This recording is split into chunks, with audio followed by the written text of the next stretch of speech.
I love when people challenge, you know, old ideas or paradigms, because that's how you move forward, right? I mean, you have to know enough to be able to do that, but then to see another way to do something, or maybe have something that comes to mind, I can try that.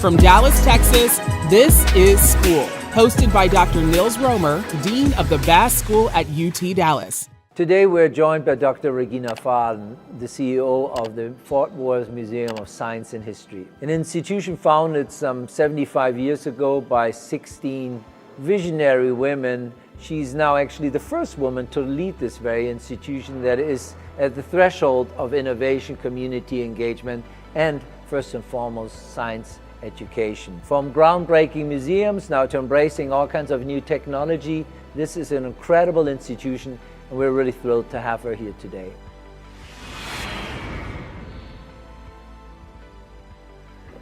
Hi, Regina. Thank you so much for joining us. Have a seat. Thank you. Today, you're leading one of the most renowned museums. Started out as a BA major in literature, English and German. From there to where you are today, it's a bit of a longer way, I suggest. So how do you connect those dots in your own story? Everything I've done relates to human stories. So whether it be literature, German or English, there are ways to explore other people's experiences. And so that was why I continued in school, loved to go to school. And then when I finished, as I'm finishing my PhD, I think I'll either teach, you know, at a university, college, or go into museums. And so I went through an exhibit with my mom, and by the time it was about Navajo blanket weaving. I didn't know anything about it until I went through, and I thought, now I know about symbols, I know about materials, now I know about all the things that go in, who made them, why they made them. And I was a museum person anyways, my family always went to museums, so I thought that's a really interesting way to learn. And so then I was very interested in working in museums. I started while I was in graduate school, and really that's what we do. We interpret for people.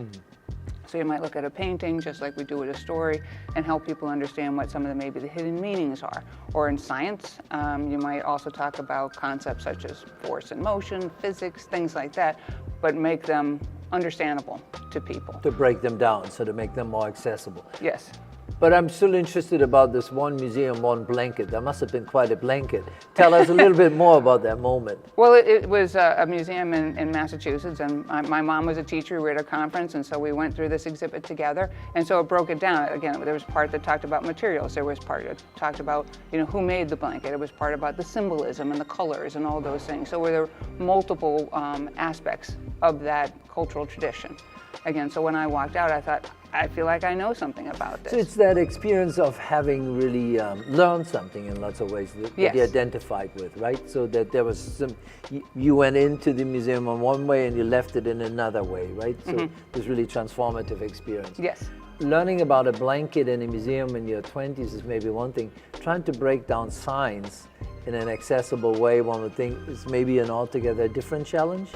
Yes, well, I'm at a science and history museum. All right. And so we have been very, very strong in science for a long time. And I think maybe there was part of what I was bringing was to help introduce the history to it. So I don't claim to be the expert in science. I don't claim to be the expert in Fort Worth history. I'm the person who helps lead that, you know, and work with the experts to help them explain the theories or concepts that we want to. But we have dinosaurs. So people are fascinated with dinosaurs. They are. And see, everyone is nodding. They're like, the dinosaurs? Now we're listening, right? Yeah, so we have dinosaurs in Texas. So we can talk about, you know, how they came to be, why we're talking about them. And there are many more dinosaurs now that we know about than we did when I was a kid. It's funny though, you know, there's on one level one may say like science, physics, all complicated stuff, right? How to break that down. But then actually going to a science museum, there's a lot of hands-on stuff, right? Yes. There's this moving, there's light, there are experiments, so there's engagement, right? More so maybe than art museums. Art museums, well, they have the paintings on the wall, but it's not that you repaint them or touch them or do anything with them. So in terms of how one involves audiences, it's in a different challenge maybe in an art museum than it is in a science museum? So if you go to an art museum, often they might, for families, they might Right. have activities where you make art, and so that Right. becomes more accessible to you in that way. We have places where people, students can come in and do little experiments. So it might be, strumming a guitar and then understanding how the sound waves create sound, something like that. But a lot of that can be broken down into individual concepts, and so then the families feel that they can come in and they can have control over their visit as well. That's one thing museums want to make sure, that visitors feel like they're in control. in They don't charge. want to feel that they don't understand what they're asking. They want to be successful. I remember I have 4 boys, and so, science museums were fun. There was something to do. They could look at dinosaurs, they could race against dinosaurs, they could understand something about physics. There was something fascinating, something connected with what they were learning at school. But let's be honest, you have something that everyone is jealous of, and so that makes all of your endeavors far easier. You have what it goes by the Omni LED dome, The right? Jane and John Justin Foundation Omni Full Theater. disclosure, I'm jealous and I have a hard time containing this. So tell us what that is. So the museum had started this project before I arrived about 2 years ago. And so we were in construction when I got there, and I was learning about this new technology. So it's a completely LED dome. If people have heard about the Sphere in Las Vegas, They have. it's a different company, but it's the same idea. So there are about 12,000 LED panels. They're about the size of a piece of paper, a Wow. regular letter paper. They attach to the dome with magnets, and then they can talk to each other. So if there are color differentials between the different panels, they can talk to each other and smooth all that out, because you don't want to see the lines between the So you panels. don't see any lines, you don't see any breaks, you're in a complete immersive environment. Yes, and it's 8K, so it's at the level that the human eye can see. Museums are looking at now and are trying to navigate, like all of us, right? How do we navigate, the age-old mission? Your museum is almost 75, 80 Yes. years old. So in lots of ways a very old tradition, a very old mission, but how does that look like differently in the 21st century? And so one thing that we talk a great deal about is technology, but then having the technology like you do creates incredible opportunities, I would imagine, right? Correct, we can show documentaries, we can have, like tonight, we're going to have a live concert in the Omni. And so the musicians can come in, plug in, you're surrounded by speakers all around you, and then we have a planetarium show or some sort of bespoke video, but it is a very powerful experience, and I love to go to them. And so that is really a tremendous thing that we can offer that's really unique. I mean, a lot of people watch things at home to get them out, and then once they're in the theater, it sort of sells itself, because they're, oh my gosh, I had no idea. It's hard to describe. I would be the oh my God person, so It never gets old. But, It no, absolutely does I not get imagine old. that it never does.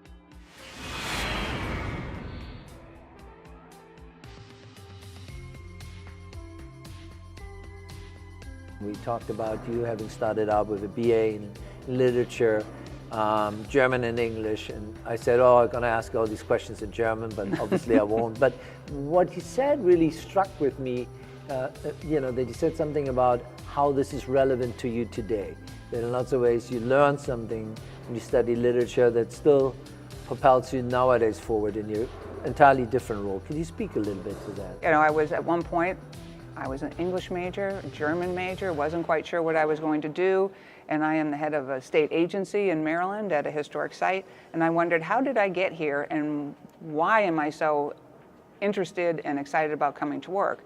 And so I thought about the skills, right, that we gain as literature majors, and we read stories, and we are interested in the characters and all the different ways that the story is propelled forward. But really what we're doing is we're analyzing the characters, we're analyzing the plot, we're analyzing all these different things. We take the pieces apart, the characters, whatever it might be, and then we tell a story about that. And so I think I'm fascinated with the exercise of analysis, and then also figuring out new ways to do things, even if that's offering a program in a museum or what people might be interested in. But that's what I enjoy, is the sort of the intellectual challenge of that. So how do you apply that to the history of your museum? Your museum itself, founded by 16 exceptional individuals, 16 women or less, somewhat 75 years ago. How is that history, that foundation, how does that still tie into today's mission for you? So the women started this organization because they saw a need in the community, and they wanted to offer enrichment to the students. It wasn't just science when they started, that was a large part of it, but it was history, it was art, and so and science, and so they explored the area with the children when they started that. So it wasn't just, we have a preschool, the museum school that we have at the museum now, that is really the heart of where it began, and it's blending all of those ideas together. So again, science, history, but exploration. It might go down to the Trinity River and see what fish are swimming in there. They might, look at birds in the neighborhood. And when I meet people in the community who have gone through museum school, it could have been 60 years ago, they can still tell me how much of an impact it had on them and how excited they were about. That's what I was wondering about. I mean, with an institution that old, whether there's not also kind of legacy stories of individuals who've been there themselves with their respective parents. Fascinating to think about how an institution can tie together different generations in terms of their respective experiences in the museum itself. And they treasure it, and so they want to make sure that their children, I can't go anywhere in Fort Worth that I don't meet somebody who had been through museum school. So like a university, we have alumni, and like you said, there are generations of alumni, and they're very excited about allowing their children or their grandchildren to have the same experience because it hit them in a positive way so deeply, and they remember it and they treasure that experience because it excited them. I mean, that's what museums we try to do, is to create a sense of awe, right? Something bigger than ourselves. It's a way to say, who am I in this universe, and understand who we are, where we live. And again, it's again, the sense of awe takes you out of yourself, right? I keep going back to this idea that it was founded by 16 women, but at the same time, you're the first woman who leads this institution. It's 75 years old. There's conversation about STEM and young children, girls in particular, and accessibility. I think today was just in the Dallas Morning News an article about Reese Witherspoon doing some event, bringing some fun or another to Dallas in order to provide access to STEM for Gen Z girls, right? Is that still an issue in terms of accessibility? Are there still gender barriers in your mind when it comes to science? Yes, I mean, and we have programs that are girls in STEM, and we do focus on making it more accessible to them and more acceptable to them. Not acceptable that the girls don't like it, but sometimes, at junior high, there's a certain change in young women and what they're interested in, what they think maybe suits them. So we are working from, again, preschool age to get them familiar with science, comfortable with science, and that they can do it. And it's okay that women are doing these types of intellectual activities. And so, yes, we do encourage that with So girls. are you then part of that? I mean, you're of sorts now the embodiment of this, right? So how much of your own story are you leaning into, in other words, as a way of convincing young girls it's okay to be interested in science? When I came in, we didn't really remark on the fact that I was the first woman. Right. I know that. The fact that it's unremarkable is interesting as well. But no, I mean, when they see women in leadership, that gives them a model. Right. We know that people have to see themselves in a place or in a position in order to think, I can do that. We like them to be unafraid to take risks. I mean, in science, you have to take risks. In life, you do that as well, maybe calculated risks, but they have to experiment and feel free to possibly fail in an experiment, or at something that they're trying. You, as a young student, were reading Brecht. I'm sorry, I have to go back to this. And Brecht is for me the typical embodiment of someone, Bertolt Brecht, of someone who broke with all rules in order to create something new. So whatever else his orientation was, someone who was very daring and someone who really had great confidence, kind of thinking in new ways. Otherwise, you don't end up writing something like the Three-Penny Opera, right? In certain ways, I guess your early appreciation for that daredevilish quality, did that stay with you? Absolutely. I mean, I love when people challenge, old ideas or paradigms, because that's how you move forward, right? I mean, you have to know enough to be able to do that, but then to see another way to do something, or maybe have something that comes to mind, and I can try that. That seems maybe both the opportunity and the challenge of sorts for an institution like yours, and in lots of ways also a university, or for any one of us, and that is to figure out a way that is maybe different from the past, that however continuously allows us to teach the things that really matter to us, right? Today, one may have to go about it in a museum differently than one would have done it some 20, 30, or 40 years ago? I think just like a good professor, you can lead people or help the students. That's our job, right? Is to bring them to the material that we think is valid, that is going to help them learn. But then you get out of the way also at a certain point and allow them to explore for themselves and then to discover things.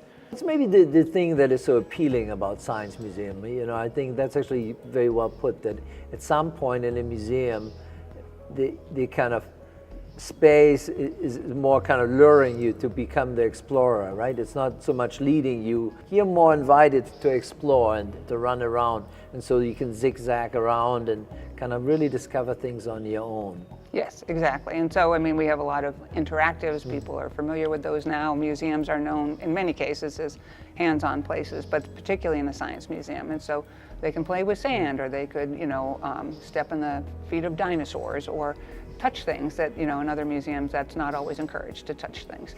One of the other kind of key elements to teaching, education, technology is community, right? And the kind of idea that we all are existing within a community, but we also want to engage our community.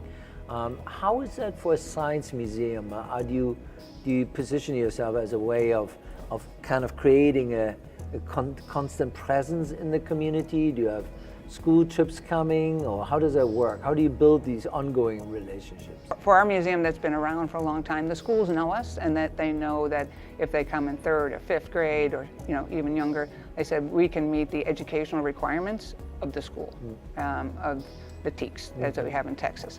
And so we work very carefully to make sure that the teachers know that they can come, and then the students can take what they've learned in the classroom and then demonstrate that at the museum. So you have the school buses, in other words, arriving. We do. Yeah. So I think we had about 70,000 school kids Wow. come last year. And so that, for museums, like I said, during the day, those are the young people that we see. We love it when it's noisy. But what it also does is it allows the community, when the children are there and the students are there, they go home, they tell their parents. And it really, and I've heard that people say this to me, that it's really the community museum, it's the people's museum. We feel very comfortable there. It's a very different concept than what otherwise you could describe as a destination museum, right? One that is advertised at the airport for incoming tourists who want to slice a little museum into the visit of the Metroplex or wherever they are. Very different if that's your audience versus the community. Community is a funny word, though. Community, we use it as a way of describing a fairly amorphous, large community. So are there barriers that still exist in your mind toward reaching certain parts of our community? Yes, and there may be people who live in Fort Worth and different parts of it who might never have been to what we are located in the cultural district. And so there may be people that either, for whatever reason, don't feel that they're welcome there, or maybe their parents never took them to museums. So that's why it's a gift to go as a child to a museum and to understand what they are. To kind of break that barrier of Yes. sorts. That's what we feel always whenever we get some kids onto campus, that in and of itself opens the ideas that they could at some point or another maybe come back as a student, right? So the same concept here? Yes. And so again, we're in the cultural district. You're probably not going to walk there. You have to make an effort to get there. And there may also be, there's a fee to get in. So if you're not coming with the school, you may not be able to, your family might not be able to afford it. Or again, in certain communities that may have felt excluded, or that their story isn't in the museum. Science, we are a science and history museum, so we're working with members of the community to say, what are those stories that you want to tell? Maybe stories that I don't know, but the things that are important to you, because there are, as you said, many communities within any city. So there are lots of ways they partake then in the creation of some of these stories. They're not just simply the recipient as a visitor, but they potentially could also contribute to what kind of stories are being told by the museum. For example, we have a number of, I'll call them text panels, just words exhibits, and so the Chisholm Trail, or different monuments, or iconic buildings in Fort Worth, and we have a little QR code, and you can take a picture of that and then send us your ideas if you'd like to do that. That's a little less than real community engagement, where you are sitting down with people in the community to tell their stories, and not to tell them which stories to tell, but ask them, what are those things? So part of what you have to do as an organization is to be out there, and so that they know who you are, and that there's a level of trust. Because If you're from a community that doesn't always feel that it's been listened to or it's been welcome or anything, again, I'm not just talking about Fort Worth, I'm talking about anywhere. Any museum. That they have to know you and to be able to trust you, that when you have their story, that you will tell it in a way that's appropriate.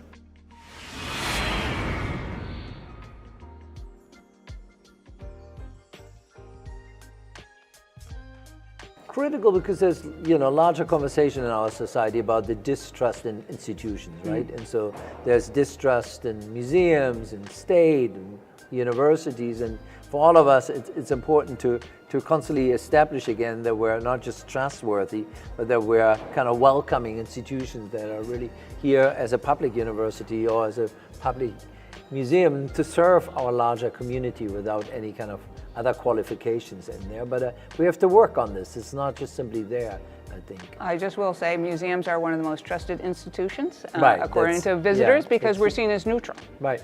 Nothing is neutral. I mean, we all make No. choices about the stories that we tell and how we tell them, but we are viewed as neutral, and we do our best to base everything on fact. And again, that's where also you have to be able to be careful about what you're doing and how you're explaining it to people so it makes sense, whether it be science, whether it be history. And so then they walk in and it resonates with them, because we are also a free choice place. Nobody has to come to a museum, so we also have to find out what our community is interested in. And then, I mean, it's our job to take care of the objects that we hold in trust for the community, but Right. also to find out what they want to talk about and how they want to talk about it, because they won't come if we're not offering something of interest to them. Let's go back one more time to your journey. So I grew up in Massachusetts, Okay. went to St. Louis University. I went north from St. Louis to the Mark Twain Museum. Again, okay. a world-class storyteller. Yeah, It was yeah. a privilege to be Yeah, able yeah. to talk about him. But then I went back to the East Coast to be closer to home. But the story of the museum where I was before, St. Mary's City, it was the first capital of Maryland, first place where you have a separation of church and state, which is also setting a diverse people up to Right. get along and to be able to thrive. But when I accomplished what I wanted to accomplish in Maryland, I was looking around and I saw Texas. And one of the great privileges of doing jobs like mine is you get to go to different places. That's right. That's really what we do. You go where the jobs are. And so Texas, of course, has its own sort of mythic quality Right. worldwide. And so I thought, let's go to Texas. And then I love Fort Worth. I love Fort Worth. how would you describe your kind of career choices and kind of experiences to kind of navigate this pathway from literature and Brecht to science in Fort Worth? Well, I love school. That's why I Yeah. kept going to So school. education. Yeah, I loved education. I never got tired of it. I'm still not tired of it. Yeah. So when I was getting my PhD, which I did just for the sheer joy of it. As one does, cheer, joy, just inspiration, yes. Yes. Then I was looking around at what I could do. Now, it's very hard to get into academia. I know students talk about this place, the universities, as not the real world, but for the professors, it's a very real world and a very competitive world. It is. And so I always just remind people of that. It is a privilege to It be is at a a university. And so I was looking around, and I can tell you it was very difficult to get a job there. That's when I applied to another graduate program as I'm finishing my PhD and wondering why I'm even doing this, because I'm getting a PhD. I shouldn't have to go back and get something There's else. quite a bit of motivation behind that finishing one PhD and already embarking on the next degree program. I didn't feel really good about it at the time. Well, okay, but you because did that it, is you not know? a poster, Right. I'm not a poster child for higher ed when you are going back to get more training, and that's what people were looking for, was the skills. I'm already working in a museum, but I went to the University of Missouri because I was going to get the skills that I needed that people could identify. That's fine. And so that was when I talked to the director there, and I said, I will apply to this program if you tell me I will get a job. And he said, please come, I believe you can, but you may have to move. Great, no problem.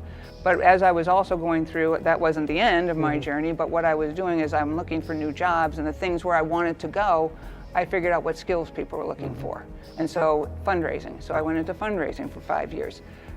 When you're 25, that seems like a very long time, but as you're building your career, particularly as an academic, museums the same way, you gain knowledge, you gain experience, that's valuable. So it's kind of an understanding really of the kind of skill sets that one needs that dictated your choices and over time assembled exactly the things that you needed, right? Education, understanding of museum spaces, fundraising, that then in lots of ways incrementally made this all more plausible. But it was a bigger we were to think about it, was a longer journey. Plus, you had to be willing to move around. You moved around quite a few times, right? So Yes, and I stayed at jobs until I felt I learned what I needed, and that might be 2 years, it might be 3 years, and then I look for something else. And that is not traditional for someone like my father, who was a little confused by all that movement. But sometimes, you know, in organizations, you probably won't move up, and you have to move on. And that's just sometimes what you have to do. But I think that's also an interesting one that separates us maybe from other generations, that our parents' generation still had largely the luxury of very continuous pathways, right? They were educated in one thing, they possibly even started in one company, and if they had a little bit of luck, they may have even retired from that, right? Mm-hmm. May have moved through the ranks in between. For us, or for this upcoming generation, that's not going to be available any longer. They're going to be more like you, that have to assemble certain skill sets and going to have to move through different, you know, jobs, and possibly also quite literally move around, and we'll have more change and opportunity rather than continuity, maybe. Yes. If you're on your life's journey, rather than looking at education as a career move, right? And I'm not saying that that's a bad choice, to look at it as something that's preparing you for what you're going to do to make your living, but it's a life's journey. Right. And so if you look at it that way and building on that, like I said, then your education allows you to do that, allows you to adapt, allows you to learn the skills that I mean, everything that I did in fundraising, to write a grant, I drew on every bit of research and writing and argument that I had learned, and that's really where I found, like, okay, now I really understand what I'm doing. And then to make a case, to make an argument, like I said, is a powerful thing, whether you're talking to a board of directors, or whether you're talking to funders, or whether you're talking to students. Let's return to the blanket that you encountered and that was so meaningful to you. If you had to put it into today's museum context, is there any way how you would change how visitors would encounter that blanket or learn about it? People have been asking me about technology and AI coming into museums. That's where I was going in the background of this, you know? But there is a quality and authenticity to a thing, right? To an object such as a blanket. I mean, why are we fascinated with Lincoln's hat or the ruby shoes? We want to see that tangible, authentic, yes, you know, yes. Yes, which is why we've created museums, to hold on to these things. What I might offer is a chance for people to weave something themselves, or to handle something similar, you know, the yarn, or to understand how the dye was made. Because this was a traditional museum exhibit in cases, you know, in vitrines, and so you didn't touch anything. It was great at the time, like I said, had a deep impact on me, but I would allow people to try it out themselves, maybe a little bit, you know, more than I was able to do in that museum. You talked indirectly already about AI. What is it that you see that is changing now in front of our eyes that possibly extends further into the future? I still think objects will be at the center of all of it. We are using AI in museums now to go through our records and see if, you know, if we're finding things that we didn't know about, or language that we might not use anymore, those types of things. The museums have been similar for a long time, and I mean, I know we'll bring in AI, we'll bring other technologies, but we just redid the Children's Museum gallery in our space, and our board said, people are tired of the screens. We don't want screens in here. We want to be more of an analog experience. And so I think that quality will stay. I don't know so much about, I mean, people are fascinated by technology. There are ways for people to share data, and that is one thing that technology does allow you to do, is access so much more data. Right. Thank you so much. This has been a lot of fun. I think there's one thing that remains to be done, and that is, I think we all want to visit you now. We all want to be in your LED dome and kind of get lost in that immersive environment. Thank you very much. Thank you.